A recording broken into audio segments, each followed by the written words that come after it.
So we're here with Greg Lambert. Do you want to talk to us about your book? I would love to talk to you about my book, absolutely.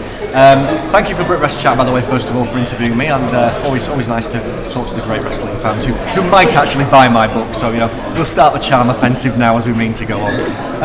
Yeah, I mean, it's called Holy Grail. It's the true story of British wrestling, it's the Bible, and it's all about the last 10 years of British wrestling and the quest to try and bring British wrestling back to the forefront of popular culture, trying to get it back to how it was during the World of Sport days when Big Daddy and Giant Haystacks were really, really famous, known by the average people on the street. And it's my involvement in it, starting out as a fan and the unusual road that I took when I first got involved in wrestling, through the years of the very groundbreaking UK promotion, the FWA, that I was involved in, and how we tried to get British wrestling back to prominence, and the American wrestlers who came over, people like CM Punk and Daniel Bryan, Bret the Hitman Hart, Mick Foley, Raven, and how all these guys first came over to Europe and were all involved in the story. And it's a story of ups and downs and highs and lows, triumph and tragedy, no murder, but everything apart from murder that you could find in a wrestling book.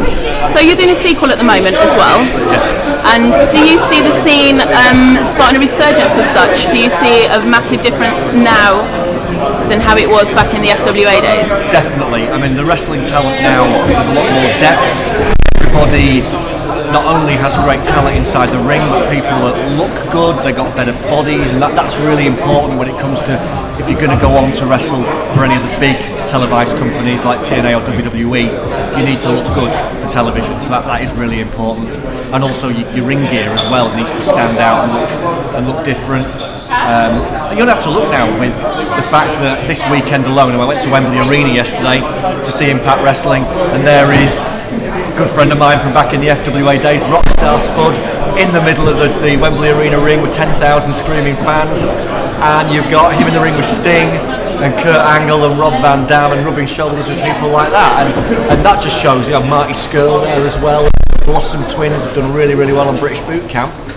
And then you've got in WWE, you had Joel Redman and Pac, who were in a tournament on NXT to try and get a spot in tonight's Royal Rumble, and, you know, Wade Barrett and Sheamus wrestling each other on Raw. I mean, this is it. I mean, you've got, in the 90s there was the British Bulldog and William Regal.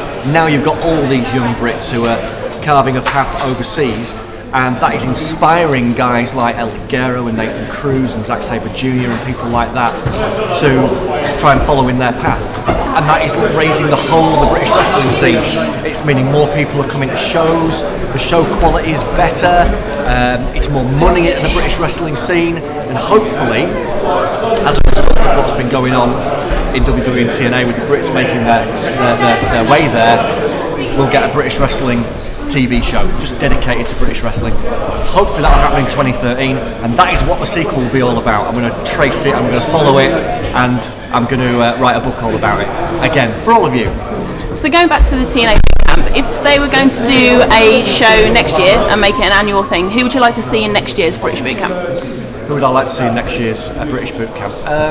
It's hard to say really, because, like I said, there is a depth of talent. I think the important thing about the TNA British Boot Camp was that they picked 4 wrestlers that would make a good story for a reality TV show. You had the rock star, the little obnoxious guy, you had the good-looking party guy, and you had the wholesome and very marketable twins.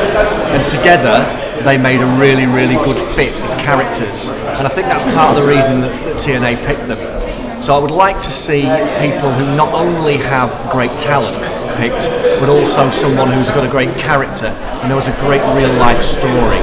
And I think someone like Bollywood Dream RJ Singh would be a good fit for all those particular criteria, because he's a primary school teacher by day, and by night he is the crown prince of Bollywood wrestling. So yeah, I think I'd just like to pick just the one guy out, and I would say I'd love to see RJ Singh on British Boot Camp episode 2. Awesome. So one last time before we go, just wanted to let us know where you can actually buy your book.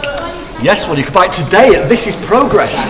Absolutely. Part 5. 5 parts, only 1 part to my book, 5 parts to Progress Wrestling. And Progress Wrestling is one of the 3 promotions, triumvirate of promotions in London, the London Triad, that is bringing London wrestling back to the level that it was during the FWA days. So if you come down to Progress Wrestling today, obviously you're not going to see this video until after Progress, so that's pretty pointless. However, you could get it online at xwrestling.com, the only place on the internet where you can get signed copies by me, and you can also buy it at the publisher's website, authorhouse.co.uk, and at all reputable book publishing websites like WH Smith's, Waterstones, and Amazon. And it's available on Kindle too, and it's getting great reviews. And just listen, if you don't believe me, believe Rockstar Spud, who says, TNA British Boot Camp star, Rockstar Spud, who says, so hard to put down, so many amazing memories and wonderful stories. There you go. Excellent. Thanks a lot, Greg. Thank you, Greg. Thank you.